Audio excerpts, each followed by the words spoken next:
Votre mise à jour démarre maintenant avec Denry Angelo, conférencier énergisant, auteur de la conférence Stand Up, ose te révéler. Denry, bonjour. Bonjour. Alors cette énergie que tu envoies, que tu Mmh. déploies, tu es né avec ou tu la cultives? Alors moi, je pense qu'on a tous la possibilité de cultiver, l'énergie. C'est-à-dire qu'on a une histoire de vie, mais en fin de compte, par rapport à cette histoire de vie, eh bien, c'est un petit peu comme le film Matrix, tu sais, tu as la pilule rouge et tu as la pilule bleue. En fin de compte, tu vas choisir quelle pilule. Moi, j'ai choisi la pilule bleue, la pilule où, malgré tout ce que j'ai pu vivre un petit peu de compliqué dans ma vie, j'en fais quelque chose avec une énergie positive. Alors est-ce que tout le monde peut cultiver cette énergie? Est-ce que tout le monde peut le faire? Est-ce qu'on a tous la possibilité d'atteindre ce niveau d'énergie? Alors, on a chacun son niveau d'énergie, mais on a tous la possibilité. En fin de compte, c'est une question d'engagement, responsabilité, de sens. En fin de compte, souvent dans ma conférence, je dis, mais qu'est-ce que tu souhaites avoir dans ta vie personnelle, dans ta vie professionnelle? Qu'est-ce que tu as envie d'avoir? Quelle énergie? Tu as le choix en fin de compte. Ou tu es dans une énergie moins positive, j'aime pas dire négative, mais je vais l'employer là. Et dans ce cas-là, il va avoir toutes les conséquences et c'est ta responsabilité, d'accord? Ou tu vas prendre effectivement une autre responsabilité, dire j'ai envie d'avoir une vie sympa, professionnelle, personnelle, ma santé. Et dans ce cas-là, eh bien, on va mettre un entraînement spécifique pour avoir cette énergie-là. Alors est-ce qu'il y a des freins dans les entreprises à cette énergie et à son déploiement? Oui, il y a des freins parce que tu sais, en fin de compte, on est le cerveau, en fin de compte, lui, c'est juste un ordinateur. Donc, il va prendre différentes informations. S'il prend des informations négatives, s'il reçoit une culture de pensée négative, eh bien, effectivement, tu vas rester dans cette culture-là. Et on l'a vu, et à travers beaucoup de témoignages, on est quand même en France dans une culture assez négative, hein. On râle quand même pas mal, hein. On descend pas mal dans la rue. Ça vient de l'histoire de France, tu vois. Moi, je suis né un 14 juillet, donc prise de la Bastille. On est rebelle, on y va, on gueule avec tout ce que ça comprend. Et moi, je prends toujours l'histoire, vraiment, je vais, que ça soit l'histoire des gens, que ça soit l'histoire d'une entreprise, et dire, mais si vous voulez évoluer, si vous voulez changer, eh bien, il va falloir mettre en place une autre culture, quelque chose de différent, de mettre, tu vas peut-être m'entendre dire, de mettre des chemins neuronaux. Et pour ça, ça va demander de l'entraînement. Et je dis toujours, au début, à la fin de ma conférence, ce que vous avez écouté, c'est bien. Vous êtes passé à l'action, c'est bien, mais ce n'est que le début. Maintenant, il va falloir mettre un putain d'entraînement. Je dis volontairement ça, un putain d'entraînement pour modifier vos ancrages, modifier ce que vous avez reçu et qui est inscrit dans ce disque dur qui dirige notre vie, c'est-à-dire notre inconscient. Alors là, tu parles de nous tous. Dans les entreprises, plus précisément, Mmh. qu'est-ce que tu observes? Alors moi, j'observe qu'il y a beaucoup de blocages, il y a beaucoup de croyances limitantes, il y a beaucoup de peurs. Les gens n'osent pas prendre leur place, ce que je peux comprendre. Moi, je porte aucun jugement. Et en fin de compte, ils ne peuvent pas déployer vraiment complètement leur talent. Alors que le but d'un manager, c'est donner la possibilité aux salariés, aux cadres, de déployer pleinement leur talent. Mais souvent, il y a des peurs inconscientes. Et moi, je vais aller chercher un petit peu, tu vois, je vais vraiment les fouiller et dire, mais c'est quoi vos croyances limitantes? Mais pourquoi autant de pouvoir? Mais pourquoi ça n'avance pas?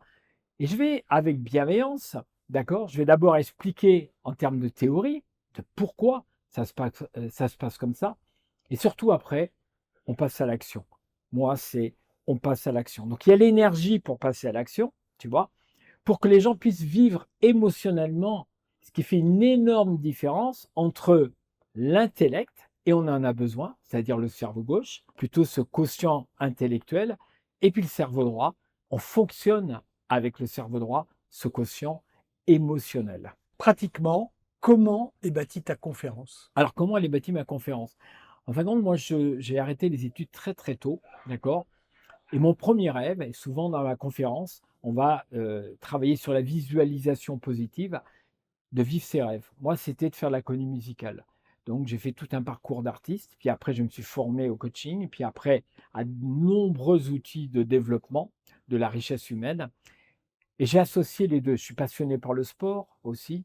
Et j'ai associé les deux. Je me suis dit, à travers les neurosciences, je me suis intéressé à savoir comment on fonctionne. Et je me suis dit, mais en fin de compte, il faut qu'il y ait du passage à l'action. Il faut de l'énergie, il faut du passage à l'action. Et donc, dans ma conférence, eh bien, c'est 30% de théorie et 70% de pratique. Mais pourquoi? Parce que si on veut sortir d'une conférence, si on veut avancer, si on veut évoluer, il faut passer à l'action. Souvent, les gens me disent, mais quel est l'outil, tiens, d'Henry, pour gagner en confiance? Essaye, ose, va expérimenter.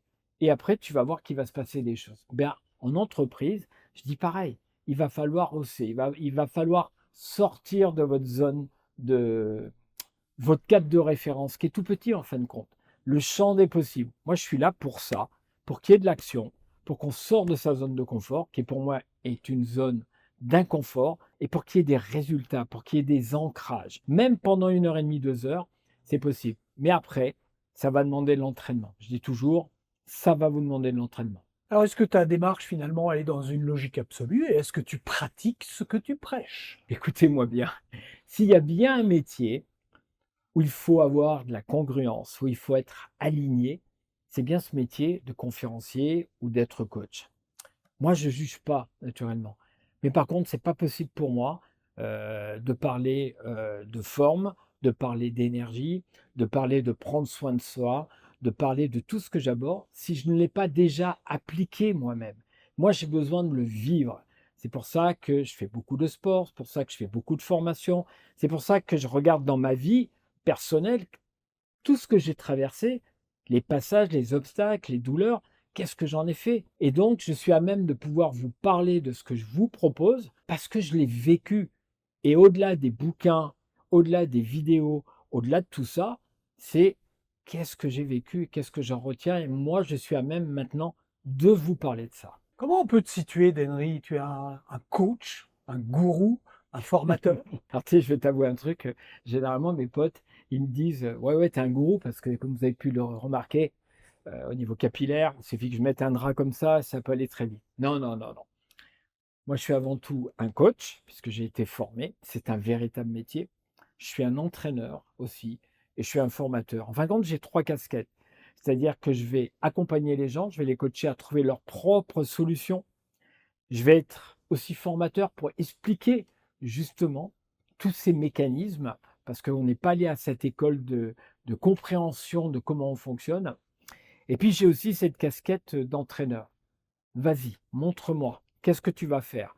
Dis-moi précisément, qu'est-ce que tu vas mettre comme entraînement? Donc, dans ma conférence ou dans mes formations, je vais utiliser effectivement ces 3 casquettes. Denry, quelles sont les clés de compréhension de ta conférence? Responsabilité, engagement, énergie, sens, autonomie. Le but, c'est de sortir de cette conférence qu'il y ait un avant et un après, qu'il y ait une prise de conscience. Je vais t'avouer quelque chose.